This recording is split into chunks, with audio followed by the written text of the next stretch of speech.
നമസ്കാരം, എല്ലാവർക്കും കമ്മ്യൂണിക്കേറ്റീവ് ഇംഗ്ലീഷിൻ്റെ പുതിയൊരു വീഡിയോയിലേക്ക് സ്വാഗതം.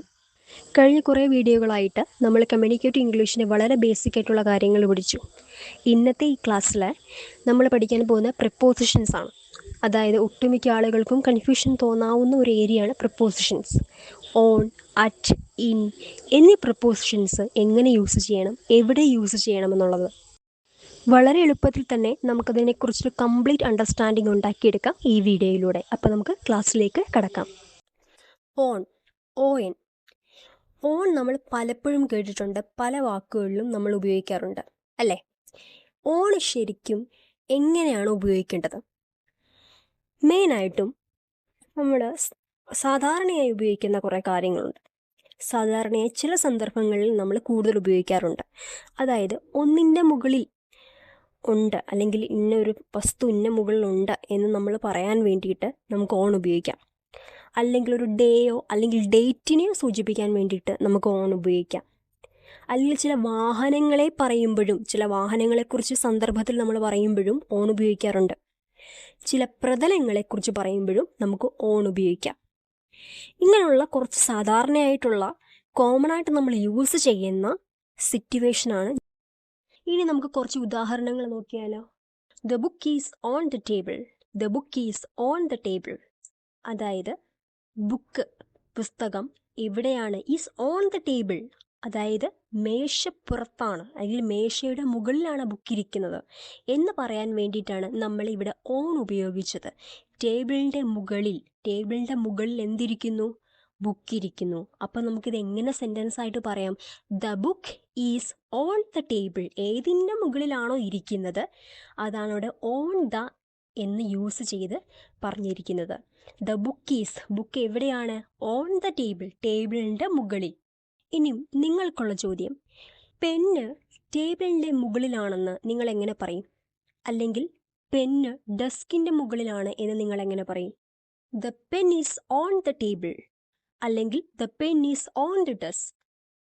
മലയാളത്തിൽ ഞാനൊരു കാര്യം ചോദിക്കാം. പൂച്ച മേൽക്കൂരയിലുണ്ട്. പൂച്ചയോ അല്ലെങ്കിൽ ഏതെങ്കിലും മൃഗമോ പട്ടിയോ എന്തെങ്കിലും ആയിക്കോട്ടെ, പൂച്ച മേൽക്കൂരയിലുണ്ട് എന്ന് നമ്മൾ പറയാൻ വേണ്ടിയിട്ട് എങ്ങനെ നമുക്കത് ഇംഗ്ലീഷിൽ പറയാൻ പറ്റും? മേൽക്കൂര എന്ന് പറഞ്ഞാൽ റൂഫാണ്. അപ്പോൾ റൂഫിൻ്റെ മുകളിൽ എന്ന് അർത്ഥമാക്കി നമ്മൾ എങ്ങനെ പറയാം? The cat is on the roof. The cat is on the roof. Cat എവിടെയുണ്ട്? റൂഫിൻ്റെ മുകളിൽ, ഓൺ ദ റൂഫ്. ഫോൺ ഡെസ്കിൻ്റെ മുകളിലുണ്ട്. എൻ്റെ മൊബൈൽ ഫോൺ ഡെസ്കിൻ്റെ മുകളിലുണ്ട്. അതെങ്ങനെ നമുക്ക് പറയാം? The phone is on the desk. The phone is on the desk. നമ്മൾ പലപ്പോഴും ഉപയോഗിക്കുന്ന ഒരു കാര്യമാണ്. നമ്മൾ മലയാളത്തിൽ പറയാണ് ഉണക്കാൻ ഇട്ടിരിക്കുന്നു.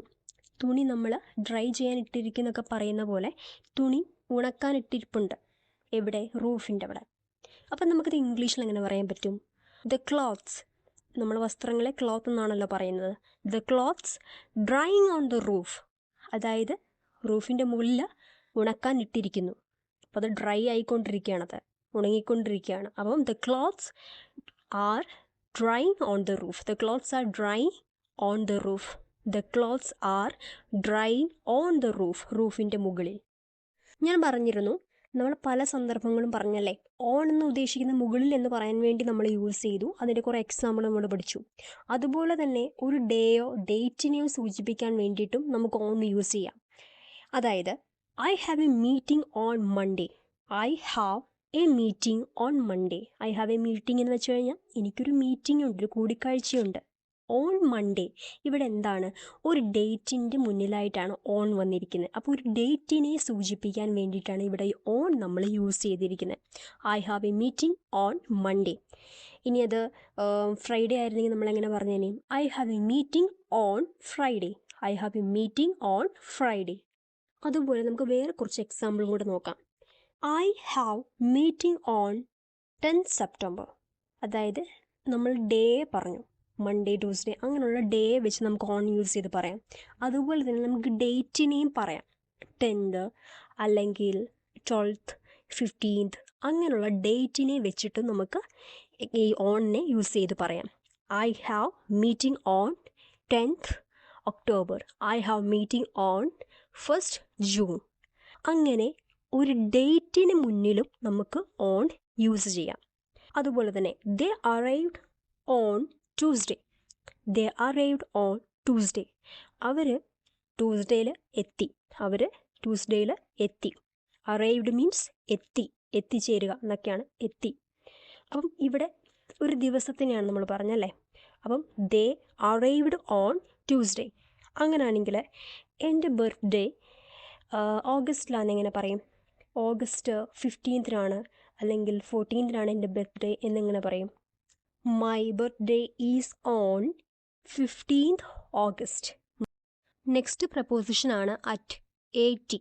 അറ്റ് നമ്മൾ യൂസ് ചെയ്യുന്നത് കൃത്യമായ സമയത്തെ അല്ലെങ്കിൽ ചെറിയ സ്ഥലങ്ങളെ അല്ലെങ്കിൽ ചില കഴിവിനെ, കലകളെ, അങ്ങനെയുള്ള സന്ദർഭങ്ങളിലാണ് നമ്മൾ അറ്റ് യൂസ് ചെയ്യുന്നത്. The meeting starts at 10 AM. അത് കൃത്യമായി നമ്മളൊരു സമയം പറഞ്ഞു. ആ കൃത്യമായ സമയത്തിൻ്റെ മുൻപ് നമ്മൾ എന്ത് ചേർത്തു? At. The meeting starts at 10 AM. അതായത് മീറ്റിംഗ് 10 മണിക്ക് തുടങ്ങും. The meeting starts at 10 AM. The trains arrives at 9 PM. The train arrives at 9 PM. അതായത് ട്രെയിൻ 9 മണിക്ക് എത്തും. അപ്പം കൃത്യമായ സമയം അവിടെ നമ്മൾ പറഞ്ഞു. ആ കൃത്യമായ സമയത്തിന് മുമ്പ് നമ്മൾ അറ്റ് യൂസ് ചെയ്തു. The bus arrives at 4 PM എന്ന് പറഞ്ഞാൽ എന്താണ്? 4 മണിക്ക് ബസ് എത്തും. The bus arrives at 4 PM. ഇവിടെ ഇത്രയും കാര്യങ്ങളിൽ നമ്മളൊരു സ്പെസിഫിക് ടൈം വെച്ചിട്ടാണ് അറ്റ് യൂസ് ചെയ്തിരുന്നത്. ഇനിയും സ്പെസിഫിക് പ്ലേസിനെ വെച്ചിട്ട് നമുക്ക് അറ്റ് ഉപയോഗിക്കാം. I am waiting at the bus stop. അതായത് കൃത്യമായിട്ട് പറഞ്ഞു, ബസ് സ്റ്റോപ്പിൽ ഞാൻ വെയിറ്റ് ചെയ്യുകയാണ്. അങ്ങനെ കൃത്യമായൊരു സ്ഥലമാണ് അവിടെ പറഞ്ഞത്. അങ്ങനെയാണെങ്കിൽ നമുക്ക് എന്ത് യൂസ് ചെയ്യാം? I am waiting at the bus stop. അവിടെ അറ്റ് യൂസ് ചെയ്യാം. ചില കലകളെയും ചില കഴിവുകളെയൊക്കെ പറയാൻ വേണ്ടിയിട്ട് നമുക്ക് അറ്റ് യൂസ് ചെയ്യാറുണ്ട്. I am good at speaking English. അതായത് ഞാൻ ഇംഗ്ലീഷ് സംസാരിക്കാൻ നല്ല മിടുക്കനാണ് അല്ലെങ്കിൽ മിടുക്കിയാണ് എന്ന് പറയുമ്പോൾ നമുക്ക് അറ്റ് യൂസ് ചെയ്യാം. I am good at speaking English. അതുപോലെ തന്നെ I am good at music. I am good at dance. I am good at chess. ഇതൊക്കെ പല ഉദാഹരണങ്ങളാണ്. നമ്മുടെ കഴിവുകളെയൊക്കെ നമുക്ക് പറയാൻ വേണ്ടി, ഇംഗ്ലീഷിൽ പറയാൻ വേണ്ടിയിട്ട് നമുക്ക് അറ്റ് യൂസ് ചെയ്യാം. അതാണ് ഞാൻ മുമ്പ് പറഞ്ഞിരിക്കുന്നത്. സന്ദർഭങ്ങളനുസരിച്ചാണ് നമ്മൾ അറ്റ് യൂസ് ചെയ്യുന്നത്. സ്പെസിഫിക് ടൈമിന് അല്ലെങ്കിൽ സ്പെസിഫിക് പ്ലേസിൽ. അതുപോലെ തന്നെ ചില കഴിവുകളും അതുപോലെ തന്നെ കലകളെയൊക്കെ കുറിച്ച് നമ്മൾ എക്സ്പ്രസ് ചെയ്യാൻ വേണ്ടിയിട്ട് നമുക്ക് പ്രപ്പോസിഷൻ ഇൻ. ലാർജർ ഏരിയകളെ കുറിച്ചിട്ടോ ഒരു സമയത്തിനുള്ളിൽ ഇത് തീരും എന്ന് പറയാൻ വേണ്ടിയിട്ടോ ചില കഴിവുകളെ കുറിച്ചിട്ട് അല്ലെങ്കിൽ ചില അവസ്ഥകളെ കുറിച്ചിട്ട് നമുക്ക് സൂചിപ്പിക്കാൻ വേണ്ടിയിട്ട് ഇൻ എന്ന് പറയുന്ന പ്രപ്പോസിഷൻസ് നമുക്ക് യൂസ് ചെയ്യാം. ഉദാഹരണം, I am in the office. I am in the office. അതായത് ഞാൻ ഓഫീസിൻ്റെ ഉള്ളിലുണ്ട്. അപ്പം നമ്മളവിടെ ഇൻ എന്ന് ഇവിടെ യൂസ് ചെയ്തിരിക്കുന്നത് ഉള്ളിൽ എന്ന് പറയാൻ വേണ്ടിയിട്ടാണ്. I am in the office. അങ്ങനെയാണെങ്കിൽ ഞാൻ ഷോപ്പിൻ്റെ ഉള്ളിലുണ്ട് എന്ന് പറയാൻ വേണ്ടിയിട്ട് നമുക്ക് എന്ത് യൂസ് ചെയ്യാം? I am in the shop. I am in the shop. ഒരു വലിയ ലാർജർ ഏരിയയെക്കുറിച്ചിട്ടും നമുക്കിവിടെ യൂസ് ചെയ്യാം. ലാർജർ ഏരിയയെക്കുറിച്ച് പറയുമ്പം ഐ ആം ഇൻ ബാംഗ്ലൂർ. അതായത് ഞാൻ ബാംഗ്ലൂരിലാണ്. അപ്പോൾ ബാംഗ്ലൂർ എന്ന് പറയുമ്പോൾ ഒരു വലിയ സിറ്റിയാണ്. അപ്പോൾ ആ സിറ്റി എന്ന് പറയുമ്പോൾ ലാർജർ എന്ന രീതിയിലാണ് നമ്മളിവിടെ കാണിക്കുന്നത്. അപ്പോൾ അങ്ങനെയുള്ള ലാർജർ സിറ്റി അങ്ങനെയുള്ള കാര്യങ്ങളെ കാണിക്കാൻ വേണ്ടിയിട്ട് നമുക്കവിടെ ഇന്ന് യൂസ് ചെയ്യാം. ഐ ആം ഇൻ കേരള അല്ലെങ്കിൽ she is in Kerala. The book is in the box. The book is in the box. ബോക്സിൻ്റെ ഉള്ളിൽ ബുക്കുണ്ട്. അപ്പോൾ ഞാൻ മുമ്പ് പറഞ്ഞ പോലെ ഉള്ളിൽ എന്ന് പറയാൻ വേണ്ടിയിട്ട് നമുക്ക് ഇന്ന് യൂസ് ചെയ്യാം. The book is in the box. ബോക്സിൻ്റെ ഉള്ളിൽ ബുക്കുണ്ട്. ഇനിയും ഷീ ലിവ്സ് ഇൻ കേരള. അവൾ കേരളത്തിലാണ് ജീവിക്കുന്നത്. She lives in Kerala. അവൾ കേരളത്തിലുണ്ട്. അങ്ങനെ പറയാം. അപ്പോൾ കേരള എന്നവിടെ യൂസ് ചെയ്തത് ഒരു ലാർജർ പ്ലേസിനെ ഉദ്ദേശിച്ചാണ് അവിടെ പറഞ്ഞിരിക്കുന്നത്. I will be back in 5 minutes. അതായത് ഇൻ 5 minutes. അതായത് ഇത്ര മിനിറ്റിനുള്ളിൽ ഞാൻ തിരിച്ചു വരും എന്ന് പറയുന്നത്. ഇത്ര മിനിറ്റിനുള്ളിൽ. അവിടെ നമ്മൾ സ്പെസിഫിക് ആയിട്ട് പറയേണ്ടത് ഉള്ളിൽ എന്ന് പറയുന്ന വാക്കാണ്. I will be back in 5 minutes. ഞാൻ 5 മിനിറ്റിനുള്ളിൽ തിരികെ വരും. ഐ വിൽ ബി ബാക്ക്, തിരികെ വരും. In 5 minutes. In 5 minutes. 5 മിനിറ്റിനുള്ളിൽ. അതുപോലെ തന്നെ I am in a good mood. ഞാൻ നല്ലൊരു മൂഡിലാണ്. I am in a good mood. നമ്മളൊരു അവസ്ഥയെ പറയാൻ വേണ്ടിയിട്ടും നമുക്ക് ഇനി യൂസ് ചെയ്യാം. I am in a good mood. Class conclude ചെയ്യുന്ന സമയത്ത് നിങ്ങൾക്ക് എല്ലാവർക്കും ഈ ക്ലാസ് ഉപകാരപ്പെട്ടുവെങ്കിൽ നിങ്ങളുടെ ലൈക്കും ഷെയറും കമൻറ്റും എല്ലാം രേഖപ്പെടുത്തുക. അപ്പം അടുത്ത ക്ലാസ്സിൽ കാണുന്നവരെ ബൈ.